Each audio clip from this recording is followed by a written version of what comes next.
नमस्कार दोस्तों, स्वागत है आपका हमारे YouTube चैनल शिव भक्ति टीवी पर। माता रानी को 3 चीजें कभी अर्पित मत करना, इससे माता रानी क्रोधित हो जाती है। ऐसे में अगर आपको चैत्र नवरात्रि की रात यह एक चीज अगर दिखाई दे जाए तो समझो माता रानी आपसे प्रसन्न है।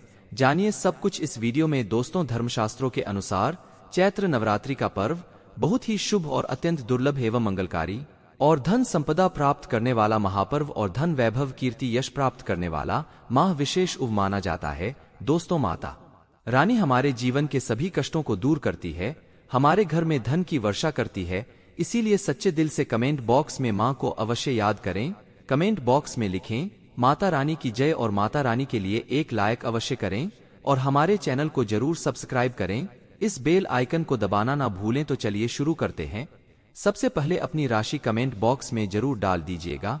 यदि आपकी राशि के अनुसार हमारे पास कोई उपाय होगा तो वह आकर हम आपके कमेंट का रिप्लाई में बता देंगे। दोस्तों, सबसे पहले जानते हैं माता रानी को ऐसा क्या नहीं चढ़ाना चाहिए जिससे मां नाराज ना हो। देखिए, एक बार हमने गलती से माता रानी को यह चीज चढ़ा दी थी, तब हमें माता के क्रोध का सामना करना पड़ा था। इसीलिए चैत्र नवरात्रि पर आप ऐसी गलती मत करना। शास्त्रों के अनुसार माता रानी को प्रसन्न करना इतना आसान नहीं होता, और जो व्यक्ति माता रानी को प्रसन्न कर लेते हैं तो वह व्यक्ति अचल संपत्ति के मालिक बन जाते हैं। उसके ऊपर माता लक्ष्मी की कृपा बड़ी जोरों शोरों से बरसती है। कई पीढ़ियों से जो गरीबी भोग रहे होते हैं, यदि माता रानी चैत्र नवरात्रि पर प्रसन्न हो जाए तो 7 जन्मों तक की गरीबी मिट जाती है, धन वैभव से घर भर जाता है, उत्तम जीवन साथी तथा धन संपदा के साथ यश कीर्ति वैभव सौभाग्यशाली जीवन, सभी कष्टों से राहत, बीमारियों से राहत मात्र माता रानी के पूजन से समाप्त हो जाती है। जो व्यक्ति खास तौर पर चैत्र नवरात्रि पर माता रानी को प्रसन्न कर लेता है, वह व्यक्ति कुछ ही समय में धनी हो जाता है तथा राजा बन जाता है। मां लक्ष्मी उसी घर में वास करती है जहां पर सच्चे हृदय से मां की भक्ति हो। आपको बता दें, साल भर के इस त्योहार में माता रानी की पूजा में यह 3 चीजें माता रानी को कभी मत चढ़ाना, नहीं तो आपको बर्बाद होने से कोई नहीं रोक सकता। जो गलती की वह आप मत करना, इससे माता रानी नाराज हो जाती है और हमेशा हमेशा के लिए आपका साथ छोड़ सकती है। एक बार माता रानी ने हमारा साथ छोड़ दिया था, क्योंकि हमने गलती से माता रानी को यह चीज चढ़ा दी थी। तब बड़ी श्रद्धा पूजा पाठ करने के बाद माता रानी को हमने मनाया, प्रसन्न किया, और आज हम करोड़पति हैं, धनवान है। माता लक्ष्मी सदैव हमारे घर में वास करती है। जय माता रानी। मां बड़ी प्यारी है, चंचल है, अपने भक्तों को कभी निराश नहीं करते। तो चलिए प्राचीन ज्ञान धर्म ग्रंथों के आधार पर, शास्त्र आधार पर यह जानकारी शुरू करते हैं। दोस्तों, इस दिन राहु केतु अपनी चरम सीमा पर होते हैं। जो लोग कर्ज लेते हैं, कर्ज देते हैं, राहु केतु उनके जीवन में आकर उल्टा उन्हें कंगाल, बर्बाद, नष्ट तथा घर में दरिद्रता आवास बना देते हैं, और ऐसे घर से माता लक्ष्मी, माता दुर्गा रुष्ट हो जाती है। आप माता रानी को चैत्र नवरात्रि पर एक मिश्री का टुकड़ा भी अर्पित करके पूजा पाठ कर सकते हैं। यदि आपके पास धन नहीं है तब भी माता रानी उतना ही प्रसन्न होती हैं और आपके जीवन में धन और धनवान पूर्ण रूप से आपको यश कीर्ति प्रदान करती है। माता को छल कपट द्वारा धन प्राप्त करने पर तथा उन पैसों से पूजा करने पर माता प्रसन्न नहीं होती, उल्टा माता रानी अत्यंत रूप से क्रोधित हो जाती है। इसीलिए हम तो कहते हैं कि ऐसा ना करें तो ज्यादा ही अच्छा होगा। हमने जो गलती की, कम से कम आप वह गलती ना करें। दोस्तों, जब आप माता रानी की मूर्ति या तस्वीर लेकर आए तो हमेशा ध्यान से देख लें।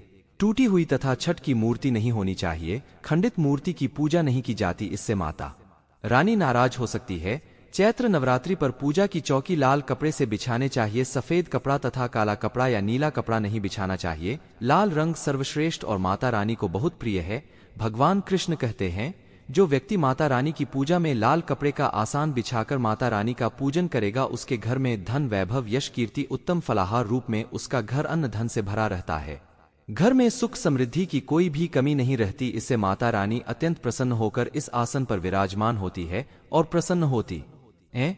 दोस्तों, माता रानी की पूजा में हरा वाला नारियल नहीं चढ़ाना चाहिए। इस समय आपको जटा वाला नारियल चढ़ाना चाहिए, क्योंकि नारियल माता रानी का प्रतीक है। चैत्र नवरात्रि पर नारियल घर में अवश्य लाना चाहिए, इससे साक्षात माता रानी का आगमन होता है।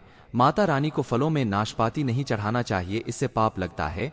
नाशपाती यानी नाश करने वाला, इसीलिए शुभ समय पर नाशपाती नहीं चढ़ाना चाहिए। माता रानी के पूजन में अक्षत यानी चावल का बहुत महत्व माना गया है। चैत्र नवरात्रि पर चावल माता रानी को अवश्य अर्पित करने चाहिए। टूटे हुए चावल नहीं होने चाहिए, इससे माता रानी नाराज हो जाती है। चैत्र नवरात्रि पर घर के चावल कभी किसी को मत देना, इससे माता रानी आपका घर छोड़ सकती है। क्योंकि चावल माता लक्ष्मी का प्रतीक है।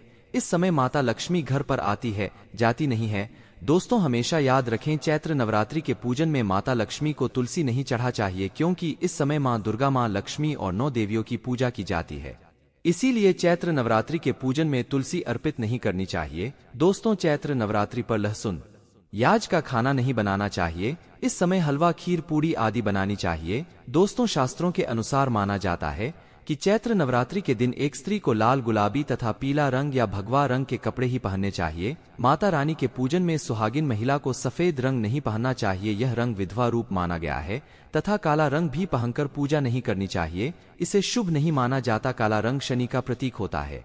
माता रानी को लाल कपड़े अति प्रिय है। लाल रंग माता रानी को बहुत ही अच्छा लगता है। चैत्र नवरात्रि पर सुहागन महिलाओं को अपनी मांग में भरपूर मात्रा में सिंदूर भरना चाहिए। पैरों में पायल तथा श्रृंगार आदि होना चाहिए। इससे माता रानी बहुत प्रसन्न होती है और आपको धन धान्य से मालामाल कर देती है। माता रानी कहती हैं, जो मेरे लिए इतना श्रृंगार आदि कर सकती है तो उसके प्रति मेरे लिए भक्ति कितनी होगी। माता रानी बहुत प्रसन्न होती है। मां दिल से ऐसी स्त्री को आशीर्वाद अपना सदैव देती है, अखंड सौभाग्यवती का वरदान देती है। दोस्तों आज के वीडियो में बस इतना ही। कमेंट